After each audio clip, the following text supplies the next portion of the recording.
신학대학교 총장입니다. 오늘 와서 보니까 우리 신원철 목사님께서 좋은 말씀 다 해주셨고, 사실은 제가 오늘 이야기에 이제 이렇게 강의를 잠깐 동안이지만 강의를 준비하면서 이 드보라와 바락 이야기를 좀 꺼내볼까 하고 생각을 했다가 제가 이제 그 이야기는 가나안 전쟁하고는 조금 또 거리가 있는 이야기여서 생각을 했습니다. 근데 마침 신 목사님께서 그 말씀을 해주셔서 제가 할 이야기가 별로 없는 것 같습니다. 우리 김현창 목사님께서 15분 넘기지 말라고 신신당부를 하시더라고요. 하여튼 핵심적인 이야기만 제가 잠깐 좀 소개를 해드리려고 해요. 성경에는 아까 신 목사님 말씀하셨듯이 이제 전쟁에 대한 이야기가 상당히 많이 있습니다. 그런데 그 전쟁에 이제 여러 전쟁들이 이제 그 안에 나오지만 그 중에서 우리가 굉장히 핵심적으로 봐야 될 몇 가지 전쟁들이 있는데요. 하나가 이제 이스라엘 사람들이 가나안 땅을 점령해서 들어가면서 일으켰던 전쟁입니다. 물론 그 뒤에 이야기까지 여기서 다 할 수는 없어서 그 이야기를 중심해서 여러분들께 성경이 무슨 이야기를 하고 있는가 전쟁에 대해서 이제 그 이야기를 말씀을 드리고요.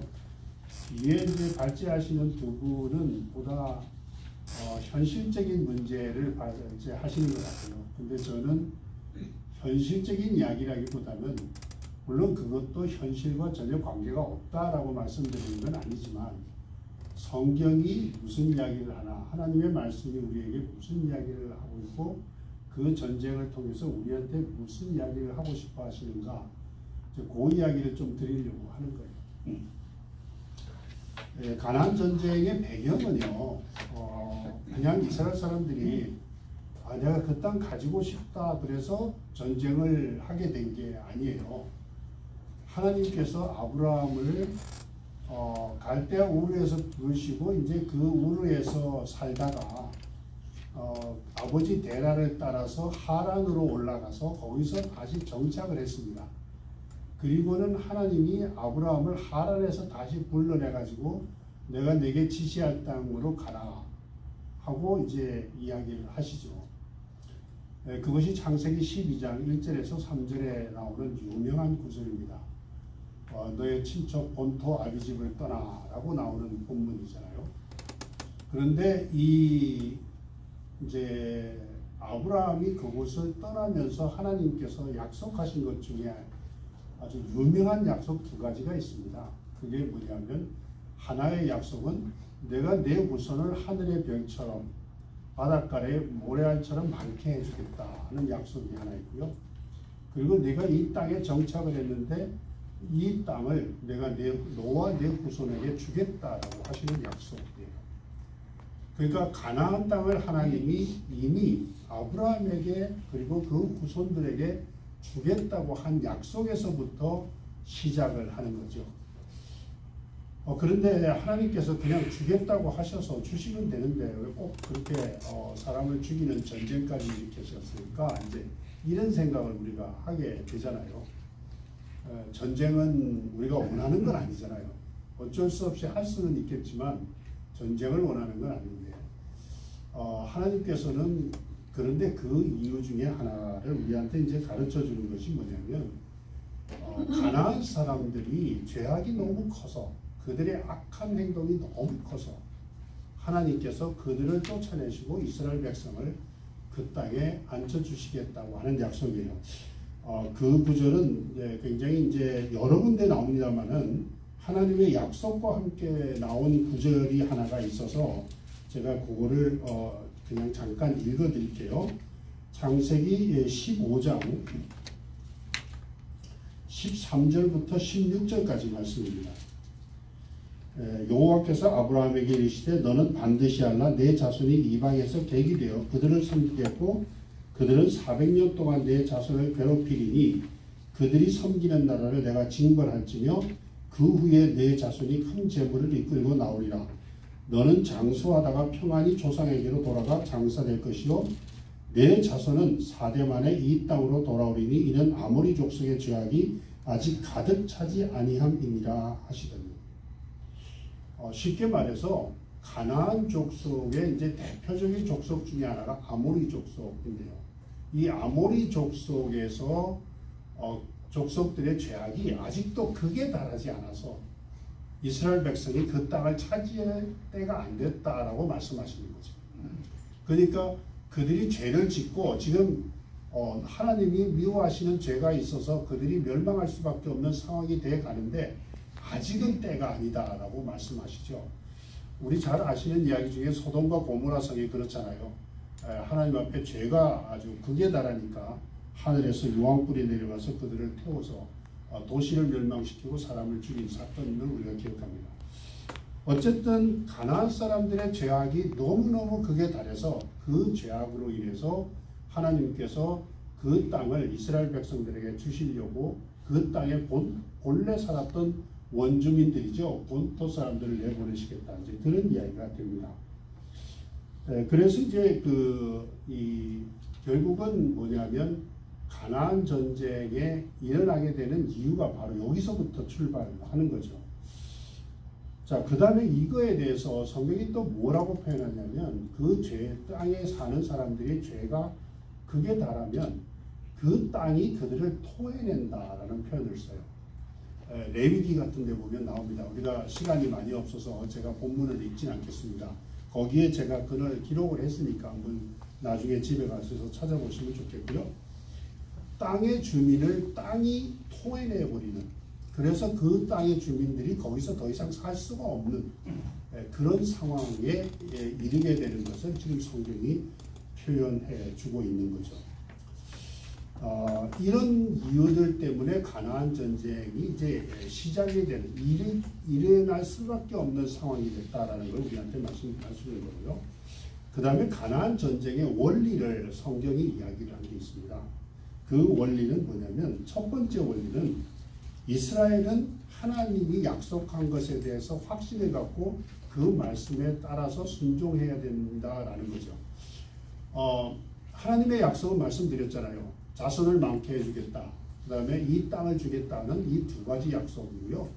이제 그 뒤에 다른 약속 하나가 더 추가가 되는데, 그 추가되는 약속은 하나님이 그들과 함께 하겠다라는 약속입니다. 어쨌든 가장 중요한 두 가지 약속이 땅과 자손에 대한 약속인데요. 그 약속에 대한 것을 이스라엘 백성들이 끝까지 믿고 확실하고 따라가야 된다라는 것을 성경이 우리한테 늘 이야기해 줍니다. 여러분들이 모세오경을 쭉 읽다 보면 그 이야기가 수도 없이 반복되고 있는 것을 여러분들 보시게 될 겁니다. 그 중에 대표적인 이야기 하나를 좀 여러분들께 소개를 드리면, 이제 12정탐꾼을 모세가 보내잖아요. 그런데 가서 40일 동안 지내고 와서 보니까 그 땅이 참 괜찮은 땅이더라 하는 거는 이제 확인을 했어요. 사람들이 포도송이를 짊어지고 가는 걸 봤으니까, 여러분들이 아마 이제 가나안 땅, 지금 이스라엘을 성지순례를 다녀오신 분들이 있으리라 생각하는데요. 거기 가면은 야, 진짜 이런 땅에서 그런 과실이 날 수 있었을까라고 생각되는 땅들이 많죠. 산맥이 있고 광야가 있고 그런 땅들이잖아요. 근데 그 중에서 괜찮은 땅이 어디냐면, 여러분들이 잘 아시는 여리고 같은 데는 굉장히 비옥한 곳입니다. 물이 많아요. 그리고 요단강을 끼고 있는 곳도 물이 많아서 농사를 잘 짓게 되고요. 여리고 같은 데는 물은 많고 햇빛은 일절에 한번 많아가지고요. 과일들이 큼직큼직하고 그 과일을 먹어보면요, 정말 당도가 보통 많은 게 아닙니다. 굉장히 맛있어요. 그래서 거기서 나오는 그 농산물들이 주로 유럽으로 많이 수출이 되고 있습니다. 지금도. 그리고 이제 갈릴리 북쪽에 있는 옛날에 단 지파가 살았다는 지역도 굉장히 비옥한 좋은 땅입니다. 어쨌든 대부분의 가나안 땅은 우리가 살기에 척박한 땅이지만 물이 없어서 아브라함과 이삭과 야곱이 가족들이 거기서 사는 동안에 우물을 가지고 싸우는 이야기가 나오잖아요. 그러니까 물이 없고 굉장히 척박한 땅인데도 이제 하나님께서 그 땅을 주시고 그 땅을 젖과 꿀이 흐르는 땅이라고 불러 주신 거죠. 그런데 이스라엘의 이 12정탐꾼 중에 10명의 정탐꾼이 다녀와서 보니까 그 이스라엘 백성들에게 이제 그 보고한 내용이 우리가 가서 보니까 참 괜찮기는 하더라. 그런데 그 땅 주민들이 너무 거인들이고 안악 자손들, 그들의 후예들이었다. 그러니까 그 사람들 앞에 서면 우리는 메뚜기 같았다라고 표현을 해요. 우리 메뚜기 같은 존재들이 거기 가서 무슨 싸움을 하겠느냐? 있을 수가 없다. 이거는 가면 백전백패다. 이런 전쟁을 어떻게 하느냐? 그렇게 해서 이제 소위 반역을 하고 다시 우리가 애굽으로 돌아가자. 이런 이야기를 하잖아요.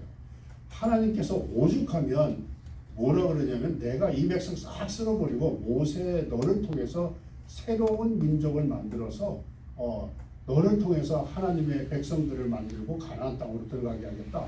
이렇게까지 하나님이 말씀하실 정도로 하나님도 분노하신 거죠. 다만 두 사람 우리가 잘 알잖아요. 여호수아하고 갈렙이라는 두 사람이 그렇지 않다. 하나님께서 우리한테 약속하신 것이 있는데 그 약속대로 우리를 지켜주실 것이고 지금까지 그 애굽에서 우리를 구원해내신 하나님이 가나안에서 우리에게 하신 약속을 그 가나안 땅에서 그거를 버리시겠느냐. 그러니까 우리가 믿고 가자라고 이야기를 하는 장면이 나오게 됩니다. 그것이 이제 신명기 14장에 자세히 잘 기록되어 있습니다. 자, 그런 상황에서 결국은 하나님이 이제 하루를 1년으로 해서 40년간 너희들은 광야에서 살아. 그리고 그때 당시에 20세 이상으로 군대에 나갈 사람, 그러니까 남자의 20세 이상의 남자입니다. 그 사람들은 이제 다 죽은 다음에 여호수아 갈렙만 남겨놓고 다 죽고 이제 심지어 모세도 가나안 땅에 들어가지 못하는 상황이 나오는 거죠. 자, 그 다음에 두 번째 원리가 뭐냐면요.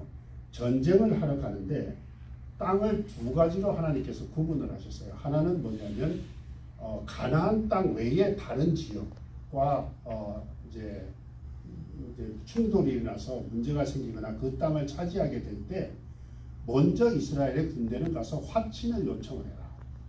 서로 화친을 하고 살아라. 그런데 그 사람들이 화친을 해서 서로 평화 조약을 맺고 가면 괜찮지만 그렇지 않고 만약에 그들이 그것을 거부하게 되면 전쟁을 해도 좋다. 단 전쟁을 하되 남자를 죽이고 여자와 아이들은 살려둬라. 이제 그것이 하나님이 신명기에서 말씀하신 원칙이었어요. 그러니까 전쟁을 일으키려고 목적하는 게 아니라 땅을 우리가 가지되 그 서로 평화 조약을 맺어서 이제 전쟁하지 않고 가면 좋겠다 하는 게 하나님의 기본 생각이시겠죠. 그런데 두 번째 뭐냐면 가나안 땅에 살고 있는 7 족속이라고 표현하죠. 이스라엘 사람들이 살아야 될 그 핵심 지역.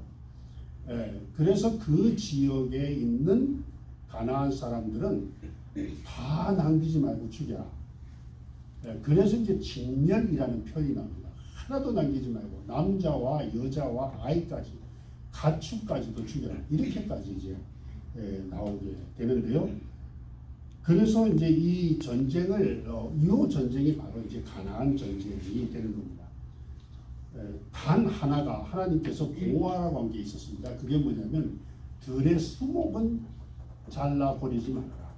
들의 수목은 전쟁을 위해서 전쟁의 도구를 위해서 수목을 잘라서 쓸 수는 있으나 그것을 다 잘라서 버리지는 말아라. 보통 전쟁을 하게 되면 숲이 많으면 나무가 많으면 전쟁하시는 쪽에서는 서로 불편하잖아요. 아무래도 숨기도 좋고 또 그것을 없애지 않으면 어디에 적이 있는지 알 수가 없는 상황이니까 아마 여러분들께서는 이제 예비역 하신 분들이니까 다 잘 아시리라 이렇게 생각이 듭니다만 어쨌든 수목을 자르지 말아라라는 것은 너희들이 들어가서 거기서 살아야 되는데 그것마저 다 자라버리면, 잘라서 없애버리면 먹을거리가 없어진다는 뜻입니다. 예, 먹을거리가 없어진다. 즉 그거를 전쟁에 대해서 이야기를 하는데 딱 그 중에 7족속 중에 한 족속, 히위 족속에서도 기브온 사람들이 꾀를 부려서 어쨌든 자기들이 멀리서 온 것을 먼 다른 나라에서 온 것처럼 자기들이 행색을 그렇게 만들어서 여호수아하고 이제 화친을 했습니다. 그리고 우리가 종이 돼도 종이 우린 죽이지 말고 당신들이 다른 족속들하고 전쟁하는 가운데 우리를 보호해달라. 그래서 이제 이들을 보호받게 되는 상황이 하나가 나오죠. 근데 이것이 딱 예외가 하나가 있고 나머지는 이제 다 죽이라 그렇게 얘기했습니다. 그 다음에 세 번째 원리가 뭐냐면요. 아까 그 부분에 대해서는 이제 목사님께서 설교 말씀 중에 해주셨는데 전쟁은 하나님의 거다. 전쟁은 하나님의 거다. 그래서 이 전쟁은 너희들이 나가 전쟁하는 게 아니고 내가 하는 거야 라고 말씀하셨어요. 신명기 제가 그 부분은 중요한 말씀이니까 한번 보겠습니다. 신명기 20장 시간이 다 돼가는데요. 20장 3절에서 4절 신명기 20장 3절에서 4절입니다. 말하여 이르기를 이스라엘아 들으라. 너희가 오늘 너희의 대적과 싸우려고 나왔으니 마음에 겁내지 말며 두려워하지 말며 떨지 말며 그들로 말미암아 놀라지 말라. 너희 하나님 여호와는 너희와 함께 행하시며 너희를 위하여 너희 적군과 싸우시고 구원하실 것이라 할 것이며 하나님이 직접 나가셔서 적과 싸우시겠다. 그래서 하나님이 용사입니다. 전쟁의 용사예요. 여러분들 잘 아는 대로 가나안의 전쟁에서 첫 번째 전쟁이 여리고를 무너뜨린 전쟁이잖아요. 그런데 여리고와의 전쟁을 위해서 했던 첫 번째 중요한 사건 하나가 있습니다. 그게 뭐냐면 요단강을 건넌 다음에 여호수아가 그때 당시에 모든 남자들이 할례를 받도록 했어요. 자, 한번 생각을 해보세요. 전쟁을 앞둔 용사들이, 군인들이 말이죠. 할례를 받는다고요? 이거는 일반 전쟁에서는 있을 수가 없는 이야기입니다. 그거는 자살골입니다. 자살행위예요. 죽는 거예요, 그냥. 그렇잖아요. 할례를 받았다가 죽임을 당한 사람들이 있잖아요. 세겜 사람들이요. 예.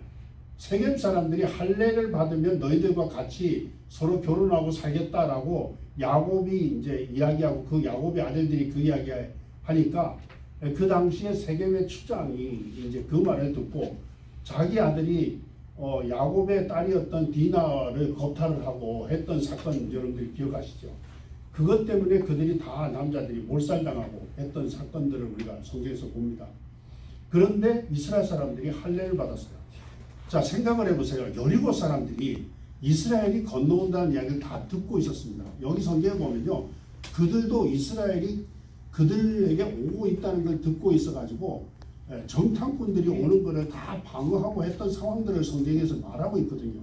그러면 남자들이 거기서 할례를 받고 군인들이 할례 받았다는 건 상상이 안 되는 이야기예요. 그런데 할례를 받고 그것이 아물 때까지 기다렸다가 전쟁을 하러 갔어요. 그 다음 전쟁 보세요. 그 다음 전쟁에서 이스라엘 사람들이 한 게 뭐 있습니까? 그 사람들 한 거는 하루에 한 바퀴씩 돌고요. 7째 날에 7바퀴 돌고 나팔 부니까 와 소리 지르는 거 그거예요. 그랬더니 성벽이 무너져서 거기 가서 전리품을 다 주워 담는 그 상황이 여리고 전쟁입니다. 하나님이 직접 전사자, 소위 용사가 되셔서 싸우시고 이스라엘 사람들은 전쟁을 주워 담는 거예요. 지금. 네, 이 가나안 전쟁이 그거죠. 어쨌든 그런 것들을 보면 전쟁의 핵심은 이스라엘 백성들이 하나님께 대한 믿음과 확신이고 하나님이 직접 나가셔 그 믿음에 서 있는 백성들을 구원하시고 그들과 싸워주신다라는 겁니다. 제가 마지막으로 이제 한 가지만 말씀을 드리면 아까 말씀드렸던 듯이 이스라엘 사람들에게 가나안 사람들은 모두 다 소업이 있는 것은 다 진멸해버려라. 그래서 지금의 전쟁 윤리라는 것을 보면 전쟁을 하는 군인과 군인끼리 싸워서 죽이는 것은 우리가 살인이라고 하지 않잖아요. 네, 전쟁에서 싸운 거니까. 그것 때문에 전쟁의 책임을 살인이라는 걸 묻지는 않지만 전쟁 윤리에서 많이 이야기하는 것 중에 하나가 여자와 유아들, 아이들을 건드리는 것을 문제를 삼잖아요. 전쟁에서 보통 일반적으로. 그런데 왜 하나님이 그렇게 하셨습니까? 왜 모든 생명을 죽이라고 했습니까? 그래서 이 성경에 나오는 이 이야기이기 때문에 사람들이 이 성경을 보면서 이건 있을 수가 없는 전쟁이다. 어떻게 이런 전쟁을 하냐? 이건 말이 안 된다. 이렇게 생각하는 사람들이 성경을 읽으면서 생각하는 사람들이 적지 않습니다. 근데 한 가지가 제가 말씀드린 것은 그거예요.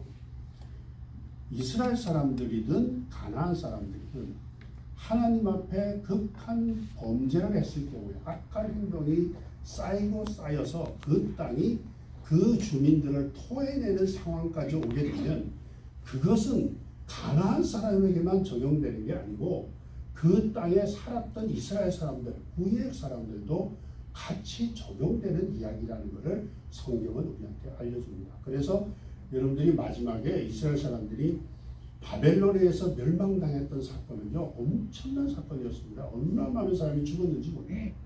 그래서 이제 그런 것 때문에 우리가 한 가지 꼭 기억해야 되는 것은 전쟁에 우리 크리스천들이 생각해야 되는 전쟁에서 내가 이거를 어떻게 할까라는 고민, 그것보다도 더 중요한 것은 우리가 어떻게 하나님 앞에서 올바르게 살아야 되는가, 거룩한 백성으로 올바르게 살아야 되는가라는 것이 더 중요한 것이고 그 모든 결론은 하나님이 주관하신다라는 것을 여러분들이 아시고 우리가 지금 한국을 위해서 기도하고 또 이 세계의 모든 나라들을 위해서 우리가 기도하지만 우리 스스로를 하나님 앞에 솔직하게 내어놓고 다른 사람에 대한 블레임보다는 무엇보다도 먼저 우리가 하나님 앞에 우리의 잘못을 회개하는 역사가 더 있어야 되지 않을까. 가나안 전쟁을 보면서 이 말씀을 드렸습니다. 조금 시간이 넘었습니다. 죄송합니다.